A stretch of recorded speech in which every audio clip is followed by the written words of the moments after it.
All right, we are back. It is Friday. And as you know, on Friday, we normally do a weekly financial wrap up for the week with Mr. Michael Zuber. How are you, Michael? I'm doing good, man. It's the last day of the year, man.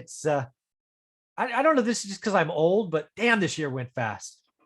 It definitely went fast. I would agree. As I get older, I notice it goes fast. Today for our audience, what's really cool is Michael and I jumped on and Michael said, hey, let's do 2021, a year in review. Yeah. So why don't we start off and let's talk about the year in review for 2021. What a wild ride. Yeah. I don't think anybody could really see what came, but let's talk about inflation. What's your thoughts there on inflation? Yeah. So I think inflation, if you were to kind of summarize our weekly discussions, inflation is real. It's a bigger problem than we expected at the beginning of the year. Inflation impacts everyone. It's not like higher taxes that only hit the rich. Inflation is a regressive tax that hurts the poor. I think inflation, given all the numbers we've seen are increasing, it hasn't rolled over yet. It hasn't turned back. Inflation is in fact so bad that the Fed and Powell has reversed his decision. He's become a hawk versus a dove. He's going to raise rates. So inflation is, I think inflation, for us, I think it's the story of the year. And inflation is both in stuff we buy, food, gas. It's in assets, stocks, crypto, houses. The Fed, frankly, in my opinion, has made a policy mistake. They've come in too big and stayed too long. And unfortunately, it's kind of like a New Year's party. You know, if you're younger, you go to a New Year's party, you stay to midnight, you kiss the significant other, and you're out at 12:15, you're good. But some of y'all stay to 2 or 3 a.m. and you just keep on drinking. And that's what the Fed has done. They kept on pouring the alcohol and we've stayed too long.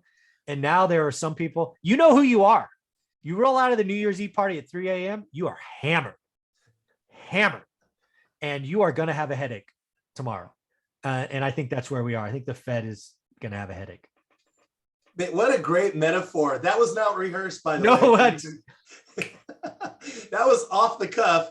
And what a great metaphor to explain and tie that in with the Fed. So let's talk about appreciation, man. What a great year for appreciation. You called it from last year. I did. About single family being the asset class. I mean, you were so clear about that. Yeah. Let's talk about appreciation. Yeah. So first and foremost, I did call it last year. I went up head to head with Ken McElroy and a lot of other people that were calling for a crash. I said they were wrong. I think I even with Ken bet 10 grand that we'd give away to a charity. Never took me up on it. Yep. There's a lot of people that are talking about a crash that were wrong. A lot of people still talking about it. Housing appreciated. Again, nationally speaking, depending on what article, somewhere between 17 and 21%. Those are national averages. If you are in Phoenix, Arizona, 33%. Miami, 29. Tampa, you did really well, right? If you owned $1 million and it went up 300 grand, this is the beauty of housing. You own $1 million. You have $800,000 in loan. You have $200K in equity. It goes from $1 million to 1.3. You get to keep all that 300. You don't spend that with the bank. The bank doesn't get none.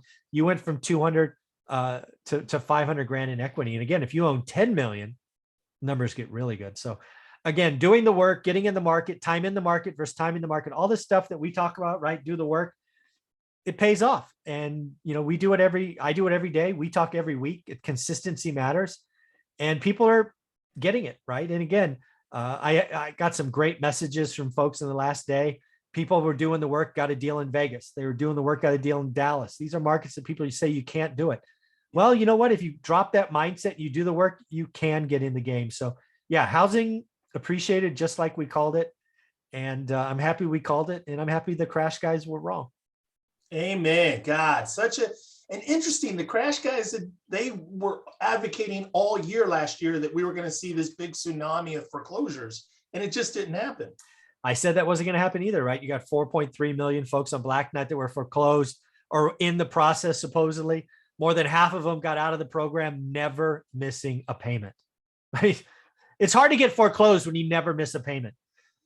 Yeah. And again, you do all the math with Black Knight, less than 1% of the people ended up in a deed in lieu or some kind of event that led to a sale. And oh, by the way, they had equity. So they probably walked away with a check. It was just a big nothing burger. But of course, they want to sell fear. They want to scare you. How many people out there did nothing because of these fear mongers? Just do the work, learn your market, your buy box. You would have figured it out instead of listening to fear. It's really sad. You missed out on 20 to 30% appreciation because of some idiot on YouTube. Very, very profound. And it's interesting because on this video, obviously, we're doing the year in review for 2021. But folks, stay tuned. There will be a follow-up video also coming this weekend that we're going to talk about what to expect in 22. So please watch for that. Continuing in the year in review for 21, inventory. Talk about inventory in the slowdown. Yeah, this one got me. Inventory has been low for 2 years now. I expected over the summer that inventory would go higher. I was hoping it would get to 1.6, 1.7. It never did. We just set another record low, I think at 1.32 million active listings. Housing's not coming back. It's not coming on the market. This is a problem. And as long as supply is limited and you have demand, prices go up. I mean, it's just how it works in economics 101. But yeah, I got to tell you, the one thing I was a little surprised by was how low inventory. I assumed after 18 months that people would be like, all right, I'm done. Maybe I'm just early, maybe March, April, May, which is what I'm currently thinking. I think we see some people list after 2 years, but we'll see. I mean, inventory surprised me staying this low, this long. Yeah, and it's interesting too. I think just to comment on the inventory, I also very much agree with you that this year it felt as though we were going to see inventory start to come back. And we talked about pretty much all year normalize, where not a crash, but that the market would start to move toward normal versus abnormal, multi-offers on everything and just inventory so tight. We are going to talk about that in the 2022 video, what's to come. Very interesting too about fear. And it just feels as though it felt like we were coming out of the pandemic in the spring and summer. And then all of a sudden it feels like we're starting to move back again. And this whole fear mindset is coming back strong. Would you agree? Well, the media is not helpful, right? The media is, if it bleeds, it leads. That's a media thing. So the media knows if it scares you, you watch, which I think is terrible. I think the media has caused more damage this year. I think it scared more people. I think one of the scariest stats I saw the other day was the impact on teenagers and the amount of suicides and depression in teenagers, because their schools have been shut down, their sports have been shut down, their dances have been shut down. I couldn't imagine, if Teresa, I just couldn't. And then being a teenager, I mean, it's horrible. And the media, the CDC, WHO, they deserve a lot of the, I don't know, blame. That's who I point to. A lot of this stuff could have been done differently. It certainly didn't need to be done this long. The fact that, it's just, I don't have a lot of good things to say about media, CDC, or WHO. It's tragic what they have done to our teenagers, our kids. It's terrible what they've done to teachers, nurses. There are some people being asked to carry so much of the water that it's now unfair. And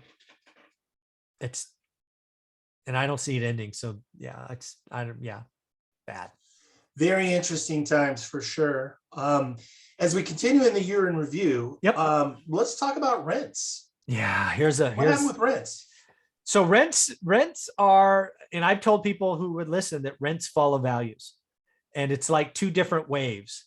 They go up at different times and they crest at different times.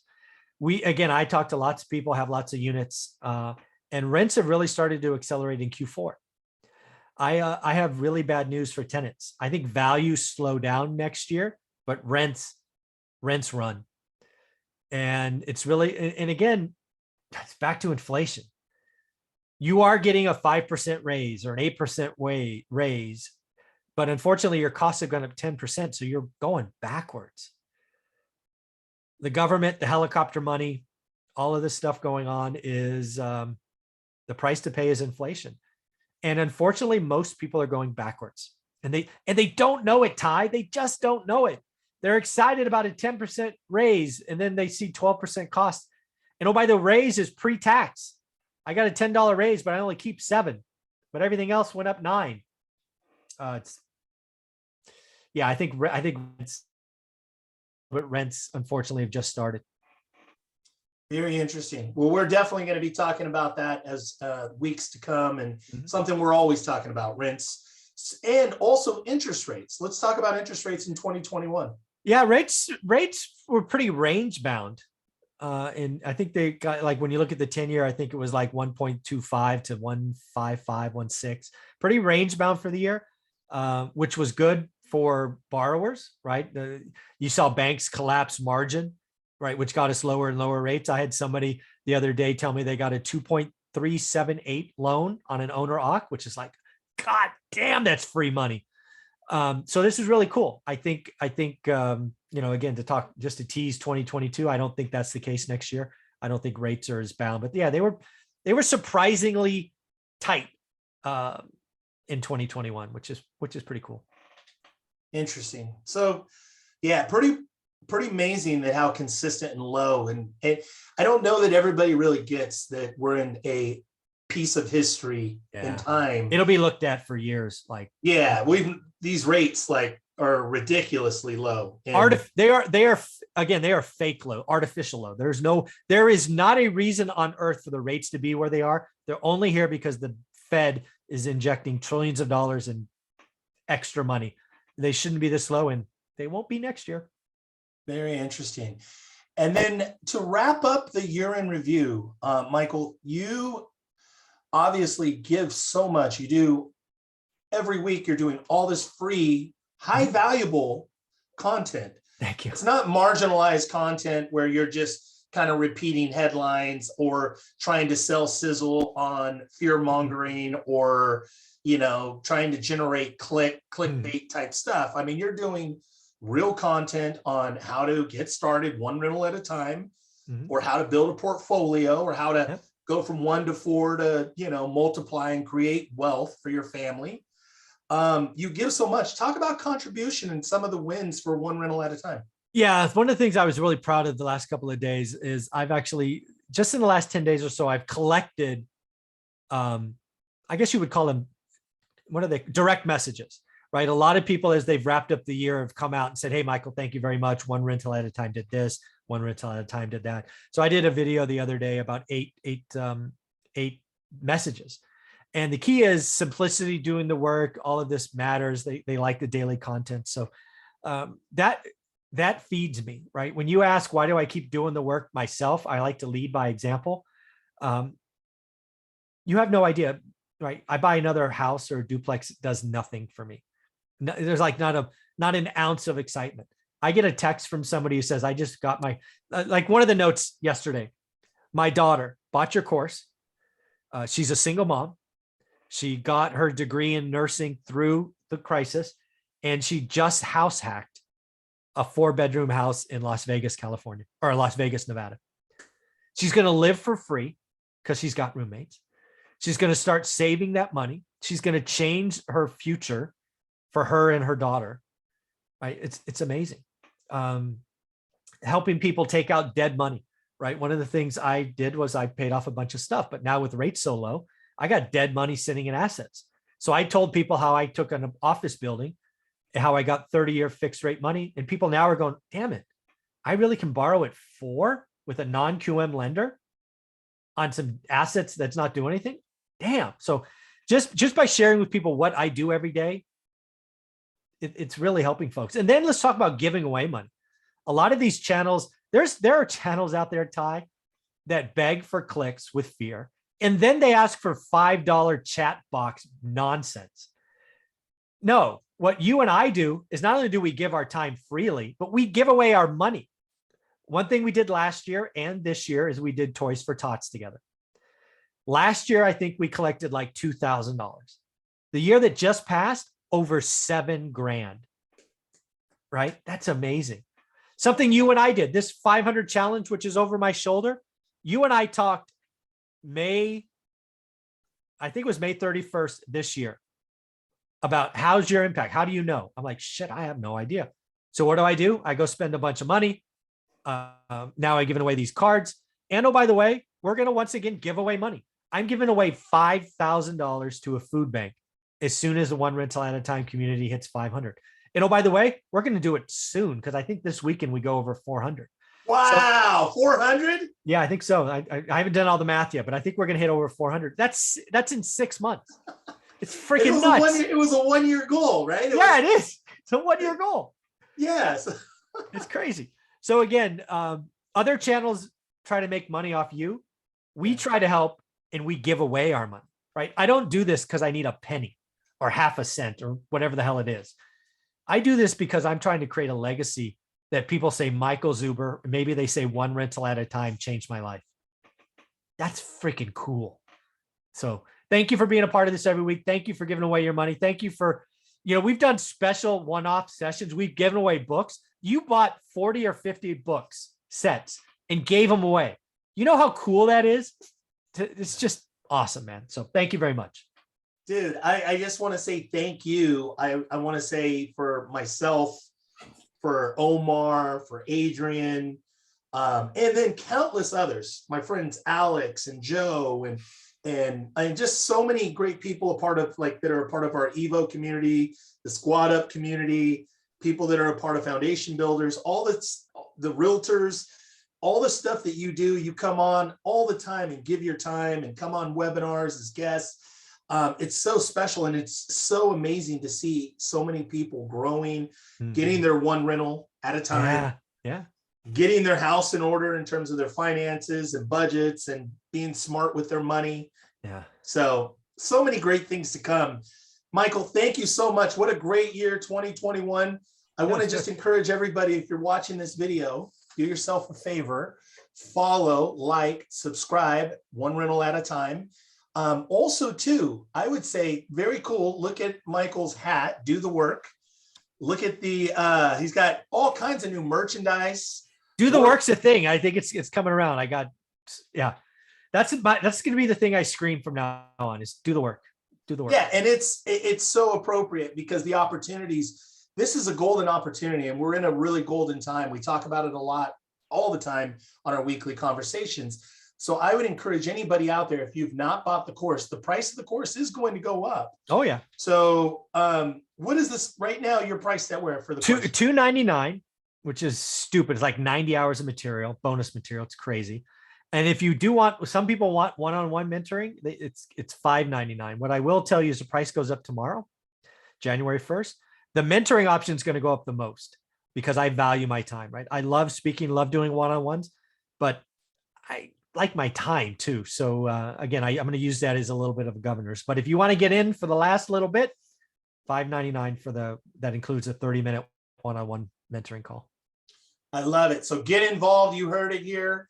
The course is going to go up next year, which is in about a few hours, right? 14 hours. Go to the website, get you some one rental at a time merch, but more importantly, get yourself involved in the course. Yeah, I would love to hear from folks. Which do the work do you like the most? I have hats, books, swag, stickers. I need you guys to tell me what you like so I can get more of that stuff created.